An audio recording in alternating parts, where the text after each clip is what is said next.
कुणाच्या डोळ्यासमोर एखादी व्यक्ती हसत हसत सेल्फी काढते आणि काही सेकंदातच ती स्वतःला मृत्यूच्या तोंडात झोकून देते। ही गोष्ट आपण एखाद्या कथेतील किंवा सिनेमातील आहे असे आपल्याला वाटतंय, पण ही गोष्ट सत्य आहे आणि तीही नागपूरच्या कन्हान नदीवर घडलेली। ज्ञानेश्वरी विजय साकोरे, वय 23, ही तरुण विवाहित महिला, साधी, प्रेमळ आणि शिकलेली मुलगी। पण तिच्या डोळ्यात लपलेलं दुःख कधी कोणाला दिसलंच नाही। ज्ञानेश्वरी रामटेक तालुक्यातील कचरवाही गावातील एका मध्यमवर्गीय कुटुंबातून आलेली। तिचे वडील शेतकरी, आई गृहिणी, घरात 3 बहिणी, 1 भाऊ। ज्ञानेश्वरी सगळ्यात मोठी, त्यामुळे लहानपणापासूनच घराची जबाबदारी तिच्यावर होती। 3 वर्षापूर्वी तिचं लग्न झालं होतं विजय सागोरेंशी। विजय नागपूरमधील मानेवाडा परिसरात राहत होता। ITI शिक्षण झालेला, नागपूरमध्ये एका वर्कशॉपमध्ये काम करणारा। त्या दोघांचे लग्न अगदी साध्या पद्धतीने झाले होते, पण ज्ञानेश्वरीने हेच तर स्वप्न पाहिलं होतं की माझं घर सुखाचं असावं। लग्न झाल्यानंतर ती आणि तिचा नवरा विजय साकोरे नागपूर शहरात मानेवाडा भागात दोघेच राहत होते। सासरची माणसे गावी राहत होते। दोघेही शिकलेले, शहरात नोकरी करणारे आणि बाहेरून पाहिलं तर एक साधं पण सुसंस्कृत आयुष्य जगणारं जोडपं। लग्नाच्या पहिल्या वर्षभरात सगळं काही सुरळीत चाललं होतं। फोटो, इंस्टाग्राम स्टोरीज, गावी येणं जाणं, पण हळूहळू ज्ञानेश्वरी बदलू लागली होती। 5 जुलै 2025च्या शनिवारचा दिवस। दोघे सकाळपासूनच कचुरवाही गावाकडे जाण्यासाठी निघाले होते। दुपारी 3च्या सुमारास त्यांनी कन्हान नदीच्या पुलावर गाडी थांबवली, कारण त्यांना नदीमध्ये निर्माल्य टाकायचे होते। म्हणून पुलावर दोघेही उतरले, निर्माल्य नदीत टाकले आणि त्यानंतर दोघांनी सोबत काही वेळ त्या पुलावर घालवला। या दरम्यान दोघांनी मोबाईलवर फोटोही काढले, दोघांनी सेल्फी घेतला।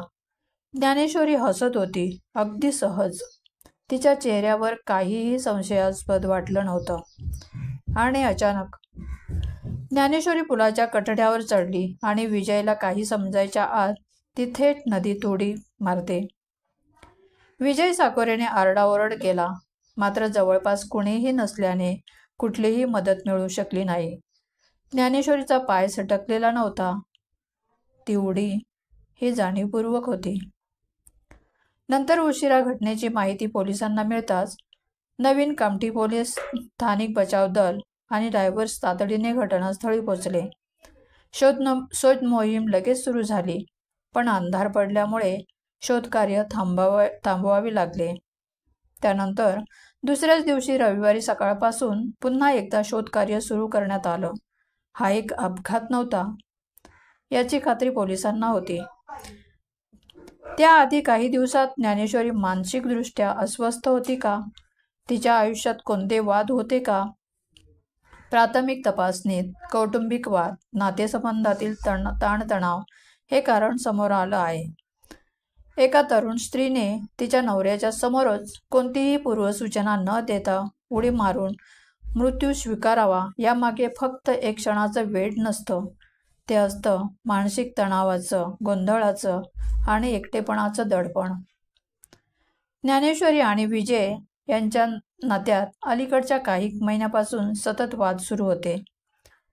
ज्ञानेश्वरीचा विजयवर संशय होता। ती म्हणायची, तू फोनवर सतत कोणाशी बोलतोस? विजयची एका महिला सहकार्यासोबत अधिक मैत्री होती, जी ज्ञानेश्वरीला खटकत होती। यावरून त्या दोघांमध्ये तणाव वाढत गेला, पण दोघांनी कधीच हा विषय घरातील लोकांना सांगितला नाही। तिने शेवटच्या दिवशी आईला फोन केला होता आणि म्हणाली, आई, बोलायचं आहे तुझ्याशी थोडं। पण आईने म्हटलं, आता वेळ नाही ग बाळा, संध्याकाळी बोलूया। आणि ती संध्याकाळ कधी आलीच नाही। ज्ञानेश्वरीच्या आईचं हे वाक्य प्रत्येक आईच्या काळजात घर करून जातं। आईला अजूनही आठवतं, तिच्या मुलीचा आवाज बोलताना थरथरत होता, शब्द थांबले होते। तिला काहीतरी बोलायचं होतं, पण ती थांबली। मी नाही विचारलं, ती नाही बोलली आणि कायमची निघून गेली. आई म्हणून मी तिला विचारलं असतं, काय झालं बाळा, काही त्रास आहे का? पण मी गप्प राहिले, ती सुद्धा गप्प राहिली आणि आता दोघींचं मौन कायमचं बंद झालं. ज्ञानेश्वरीची आई हे अपराधीपणाचं ओझं घेऊन जगत आहे. बहिणीचा आवाज थरथरतो, तिचं हास्य बनावट होतं. ती आम्हाला त्रास सांगू शकली नाही. कुटुंब आजही त्या शिल्पीतलं हसऱ्या चेहऱ्याकडे पाहतं आणि स्वतःलाच दोष देतं. आपण का नाही ओळखलं तिचं दुःख? ज्ञानेश्वरीच्या आई वडील गावाकडे राहतात आणि तिने त्यांना आपल्या मनातील दुःख काही सांगितलं नव्हतं. मात्र तिच्या बहिणीच्या सांगण्यानुसार ज्ञानेश्वरी म्हणायची की माझी चूक नसताना मलाच दोष दिला जातो. मी बोलले तर घरात वाद होतो. डिप्रेशनला खतपाणी घालणारा सगळ्यात मोठा दुश्मन म्हणजे संवादाचा अभाव. तिने तिचं दुःख कुणालाच सांगितलं नाही. नवऱ्याशी भांडली तर तू नेहमी भांडतेस असं म्हटलं जायचं. आईवडिलांना सांगितलं तर घरातलं सोडून आलीस तर लोक काय म्हणतील असं म्हटलं जायचं. समाज काय म्हणेल, नावे ठेवील हे ऐकून अनेक बायका गप्प राहतात. ज्ञानेश्वरीने मौन पत्करलं आणि तेच तिच्या वेदनेचं सर्वात मोठं कारण ठरलं. तिचं मौनच तिचा संघर्ष होता. आपण आजही मानसिक आजारांना लपवतो, त्यावर बोलत नाही. लोक काय म्हणतील, आईवडिलांना त्रास होईल, घराबाहेर वाद नको, या विचाराने आपण काही बोलत नाही. ज्ञानेश्वरी ही फक्त एक बायको नव्हती, ती एक प्रेमळ स्त्री, एक स्वप्न बघणारी मुलगी आणि एक कुटुंबासाठी झगडणारी सून होती. तिचं हसणं कदाचित वरवरचं होतं, पण मनात चाललेल्या वादळाला ते लपवत होतं. आणि ज्ञानेश्वरीचा तो शिल्पी, तिचं हसणं कदाचित तो तिचा शेवटचा गुड बाय स्माईल होता. या घटनेबद्दल तुम्हाला काय वाटतं? तुमच्या प्रतिक्रिया खाली कमेंटमध्ये द्यायला विसरू नका. व्हिडिओ आवडल्यास लाईक करा. चॅनलवर नवीन असाल तर सबस्क्राईब करायला विसरू नका. धन्यवाद.